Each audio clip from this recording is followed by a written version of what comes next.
പൂരം പിറന്ന പുരുഷനല്ലേ ഉത്തമ നീ. ഇതോടെ നീ ഹിറ്റാവും ഉറപ്പ്. മാരേജ് മാർക്കറ്റിലെ മഹാരഥൻ അഡ്ജസ്റ്റ്മെന്റ് അയ്യപ്പനായി പറയണത്. ഒരു ഹിറ്റിലൊന്നും ഒതുങ്ങുന്നതല്ല അയ്യപ്പ ഈ ഉത്തമന്റെ മോഹങ്ങള്. മിനിമം ഒരു മെഗാ ഹിറ്റെങ്കിലും അടിക്കണം. അടിക്കും. പിള്ളച്ചേട്ടൻ ആള് മോശക്കാരനല്ല. സ്വന്തമായി 2 വീടും ഒരു പീഡിയ കെട്ടിടമുണ്ട്. പഴയ പേപ്പർ പെറുക്കി വിറ്റ പുള്ളി തുടങ്ങിയത്. ഇപ്പൊ കയ്യില് പുത്തൻ പേപ്പർ ഇഷ്ടം പോലെ ഉണ്ട്. പണം, ഗുണം, ജോഗ്രഫി ഇതൊക്കെ ഓക്കെ എങ്കില് ഉത്തമന് സമ്മതം.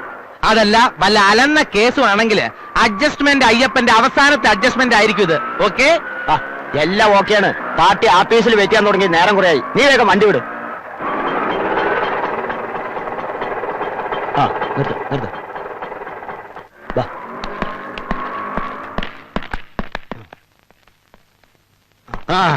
നമസ്കാരം. നമസ്കാരം.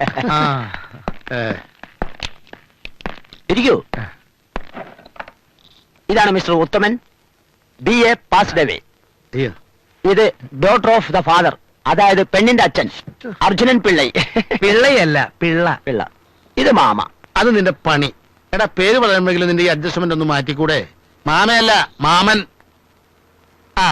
കാര്യങ്ങളുടെ ഒരു ഏകദേശ രൂപം അയ്യപ്പൻ പറഞ്ഞു, എന്നോടും പറഞ്ഞു. അപ്പൊ കുട്ടിയെ കാണാൻ വേണ്ടപ്പെട്ടവരെയും കൂട്ടി വൈകണ്ട് വരിക. ഒരു കാര്യം ചോദിക്കാൻ വിട്ടു. ചോദിച്ചോളൂ. കുട്ടിക്ക് എവിടെയാണ് ജോലി? ജോലി ഉണ്ടെന്നാണല്ലോ അയ്യപ്പൻ എന്നോട് പറഞ്ഞത്. ഞാൻ പറഞ്ഞില്ല ഉത്തമ, കുട്ടി ഗ്രാജുവേഷൻ ഡിഗ്രി ആണെന്ന്.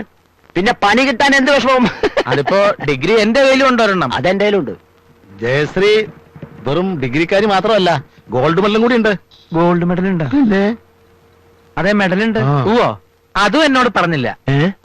പറഞ്ഞില്ലടാ? അത് മാത്രം ഞാൻ പറഞ്ഞില്ല. ഇങ്ങനെയുള്ള കാര്യങ്ങൾക്ക് നിന്റെ ചെകിടടിച്ച് പൊളിക്കേണ്ടത്.